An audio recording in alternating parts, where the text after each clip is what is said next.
Linda. The benefits of rotational grazing are just numerous. For starters, you know how it is when animals live in just one pasture. That's called a continuous pasture, day in, day out, month after month, year after year. It, in time, degrades further and further and further, because what they do, again, just like us, they go eat their favorite plants first. They eat it down, and as soon as that favorite plant grows a ½ inch of new growth, they eat it down again. And another ½ inch, eat it down again. Well, that constant hitting it is so hard on the plant itself. It's very difficult for it to recover, and then certainly very difficult to store nutrients to get it through the winter. And while they're going for the favorites, they're ignoring the broccoli or whatever it is that's there less favorable. They'll eat it, but okay, they really don't want to. And what happens then is, over time, the less desirable ones mature, go to seed, and then next year you have more of the less desirable. And then the next year there's even more, and it goes on and on. Rotational grazing breaks that cycle. When it's managed properly, it continuously keeps both grasses and some of the weeds young, very tasty, and very desirable. And I'll give you an example. I used to live in the Sandpoint area, where knapweed is a noxious weed. It's just awful. It's everywhere. And I learned by experimenting that you get sheep out on knapweed when it's 3-4 inches tall and it's young, succulent, and desirable. And by grazing, never letting it get beyond that stage, you can knock it out, or at least knock it back really far. They say knapweed seeds live in the soil for 25 years. I wouldn't be surprised. But I made a phenomenal difference on a piece of property that I had in Sandpoint. The knapweed disappeared as long as the sheep were grazing. Phenomenal. Another benefit, this is not really rotational grazing, but it's a benefit to your pastures, is multi-species grazing. Different species favor different kinds of plants. For example, cattle prefer taller, coarser vegetation. Goats prefer woody vegetation, such as shrubs and small trees. Say you want to clear some trees out of a pasture, goats will do a bang-up job for you. So say you run 3 species through a pasture, by the time all 3 of them have been through it, there's very little that was not eaten. So that means next time they come back, each of those species have grown up young, succulent, desirable mouthfuls. Another benefit of rotational grazing is it spreads fertility over all your pastures. They're not standing in one favored spot, say under a tree or next to a water tank or in a wind block, doing all their pooping. It spreads the manure for you. You're not hauling it yourself. It's a huge part of managing your internal parasites, because if you graze an area only 2 weeks, okay, I'm sorry. Earlier, I neglected to mention, though it was on the slide, that remember the graphic of the cow and the cow patty and the larva climbing up the blade of grass? That cycle takes about 3 weeks, 2 to 3 weeks, somewhere in there. So the idea with rotational grazing is you put them in a pasture and you take them out at 2 weeks or less. So whatever larvae are in the manure they dropped on day 1, by day 14, they have still not hatched, so they're not going to be picking them up again. And again, I'll say multi-species grazing, the other benefit is it helps break the parasite cycle, because generally parasites are species specific, meaning the worms that live, for example, inside a sheep's stomach cannot survive in a cow's stomach. So if the cow comes along and happens to pick up a larva on a blade of grass from a sheep parasite, it's just going to die.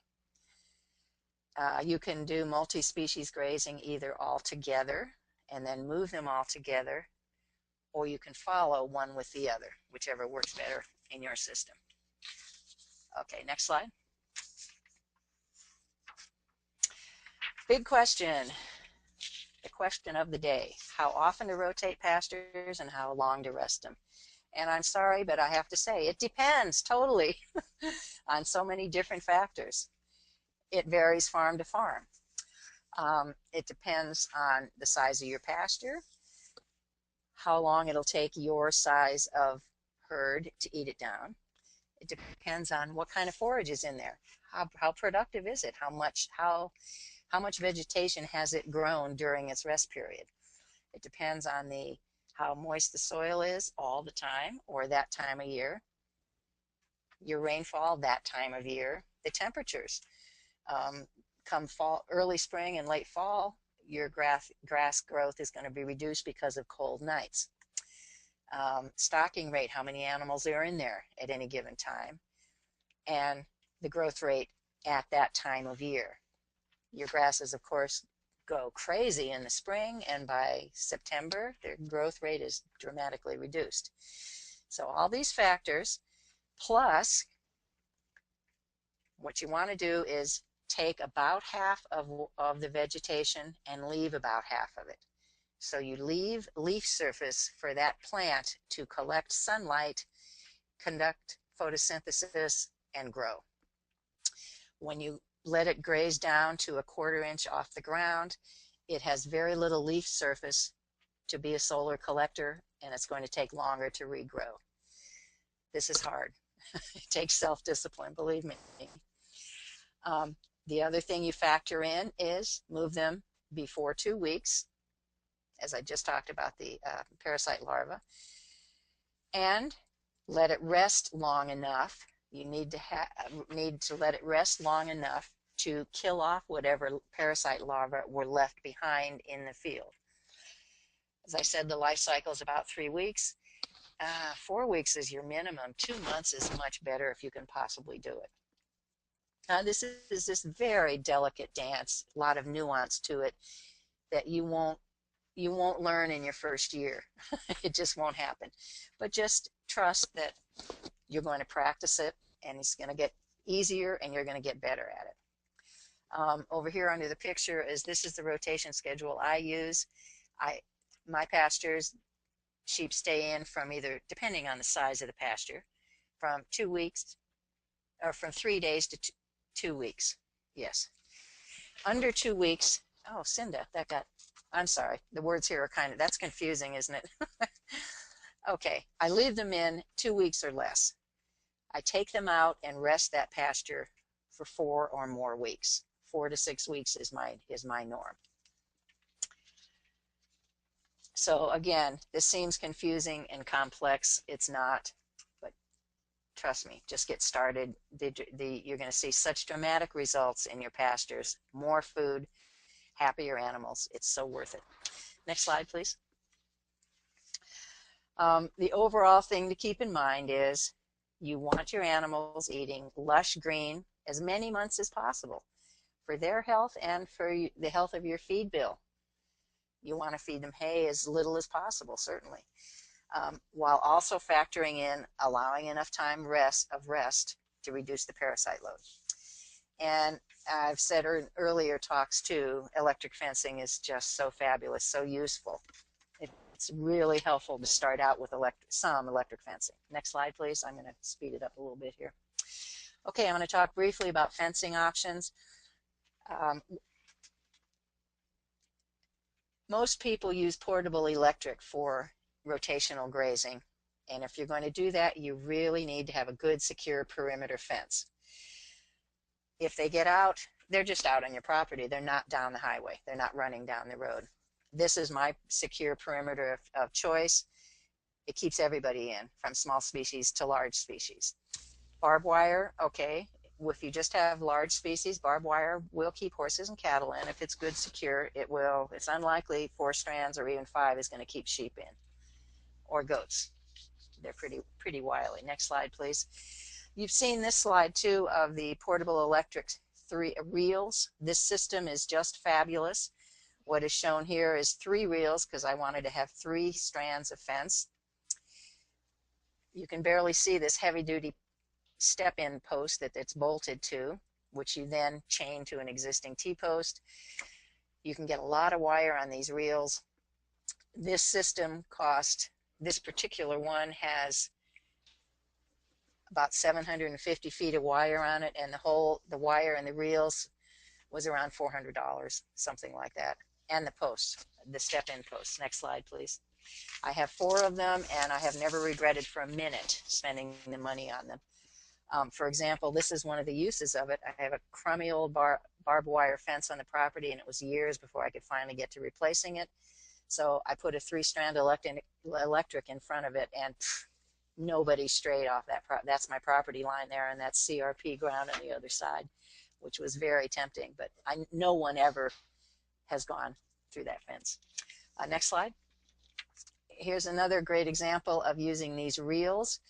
It's just one reel of polywire, and with this strip grazing operation, what this person is going to do next is probably to the left out here in the open, run another strand of wire, drop this first strand, let the cattle move on to the left area to graze that, and then put the first strand back up to keep them off what they've already grazed.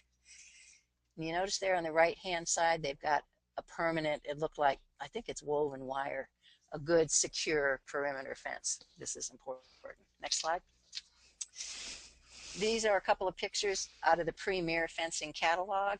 Another great style of fencing is called electric mesh. This particular one is terrific. See how the posts are just attached right to the wire? When you want to move that fence, you just lay it down, roll it up, and carry it away. It's fabulous. And that stuff's about $1 a foot. It's not super cheap, but the convenience of it makes it so worthwhile. Next slide, please. This is another example of why I love portable electric fencing. This is my garden. I had just tilled it that year, and I didn't want to put a permanent fence between my garden and the sheep just yet because I kept expanding my garden every year. So this is 5-strand, and those sheep, even in July and August, when there's gorgeous lush greenery in the garden, the sheep stay where they're supposed to be. And you know what else I like about it? I can't see the fencing. I don't feel fenced in. I think it's beautiful. Next slide, please. Okay, just a few things to keep in mind when you're planning your system. Follow the contours of the land. It just makes sense. Think about how you're going to move the animals from one pasture to the next. Surely the easiest is having a gate where they just walk from one pasture to the next. Ideally, the corner is the best location because it's easier for animals to figure out where the gate is. Think about your water. One central location, water in each pasture. What a lot of people do is have water on a tank that they pull with, say, a 4-wheeler as they move animals from pasture to pasture. That works. And a good moving schedule is, like I said earlier, 2 weeks grazing and 4 or more weeks rest. And just get started. You know, even if you just start out with going from 1 pasture to 2, it's an improvement. Next slide, please.